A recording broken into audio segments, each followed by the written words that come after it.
அனைவருக்குமே வணக்கம். சற்று முன் கிடைத்திருக்கக்கூடிய ஒரு மிக மிக முக்கியமான செய்தி ஒன்று வெளியாகியுள்ளது.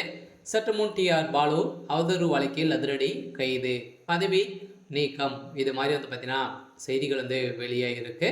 ஸோ இப்போ பார்த்தீங்கன்னா டிஆர் பாலு அவர்கள் பார்த்தீங்கன்னா ஏற்கனவே ஒரு மிகப்பெரிய பிரச்சனை, சொத்து குவிப்பு ஸோ வழக்கிலும் சிக்கியிருந்தார். ஸோ இதை தொடர்ந்து இப்போ டிஆர் பாலு அவர்கள் பார்த்தீங்கன்னா அவதூறு வழக்கு பிரபல நாளிதழுக்கு ரூபாய் 25 லட்சம் அபராதம் விதித்திருந்த நிலையில் பார்த்தீங்கன்னா இப்போ அதிரடியாக முன்னாள் மத்திய அமைச்சர் டிஆர் பாலு குறித்து அவதூறு செய்தி வெளியிட்டிருந்த நாளிதழில் இப்போ பார்த்தீங்கன்னா 25 லட்சம் அபராதமாக விதிக்கப்பட்டிருந்த நிலையில் இப்போ முன்னாள் மத்திய அமைச்சர் டிஆர் பாலு தற்போது ஸ்ரீபெரும்புதூர் தொகுதி நாடாளுமன்ற உறுப்பினராகவும் திமுகவின் பொருளாளராகவும் பார்த்தீங்கன்னா பதவி வகித்திருந்த நிலையில் இந்த நிலையில் இதுவரை பற்றி அவதூறு செய்தி வெளியிட்டிருந்த நிலையில் நிறைய கட்சிகள் பார்த்தீங்கன்னா பிஜேபி அவதூறு வழக்கில் பார்த்தீங்கன்னா டிஆர் பாலு அவர்கள் பார்த்தீங்கன்னா அடிக்கடி பேசி வந்திருக்கக்கூடிய நிலையில் இப்போ திமுகவுக்கு பேரை ஏற்படுத்தி தரும் டிஆர் பாலு அவர்களுக்கு தான் பார்த்தீங்கன்னா இப்போ அதிரடியாக கைது செய்யப்பட்டிருக்காரு.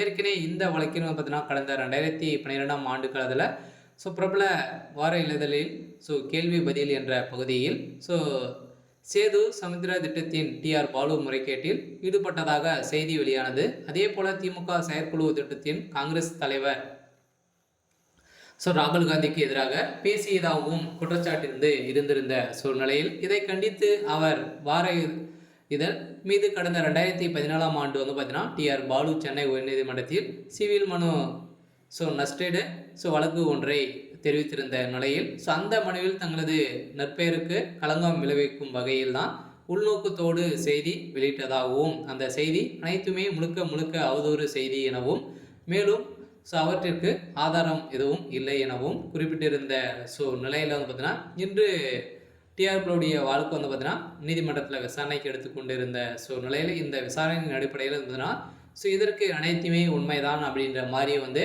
தொடரப்பட்ட வழக்கில் இப்போ டிஆர் பாலு அவர்கள் பார்த்தீங்கன்னா அவதூறு வழக்கில் கைது செய்யப்பட்டிருக்காரு. அதனால் ஏற்கனவே பார்த்தீங்கன்னா பிரதமர் மோடி அவர்களை இவர் அவதூறு வழக்கில் பேசியிருந்த நிலையிலும் நிறைய கட்சி தலைவர்களும் பேசியிருந்த நிலையில் இப்போ அதிரடியாக டிஆர் பாலு அவதூறு வழக்கில் கைது செய்யப்பட்டிருக்காரு. இவருடைய பதவிக்கும் உழ வைக்கக்கூடிய நிலைக்கு தான் இப்போ டிஆர் பாலு சார்பில் மூத்த வழக்கறிஞர் பார்த்தீங்கன்னா ராஜராகி அவர் கொடுத்த வாக்குமூலத்தால் இப்போ டிஆர் பாலு அவர்களுக்கு கதையே முடியக்கூடிய அளவுக்கு தான் இப்போ சம்பவம் மேலே சம்பவம் நடந்திருக்கு. அதனால் 1 கோடிக்கும் நஷ்டடி கேட்டிருந்த நிலையில் எந்த ஒரு செய்த அனைத்தையுமே எடுத்துக்காட்டியிருக்கக்கூடிய திரையத்துக்கு பார்த்தீங்கன்னா இந்த நிலைமை ஏற்பட்டு இருக்கு.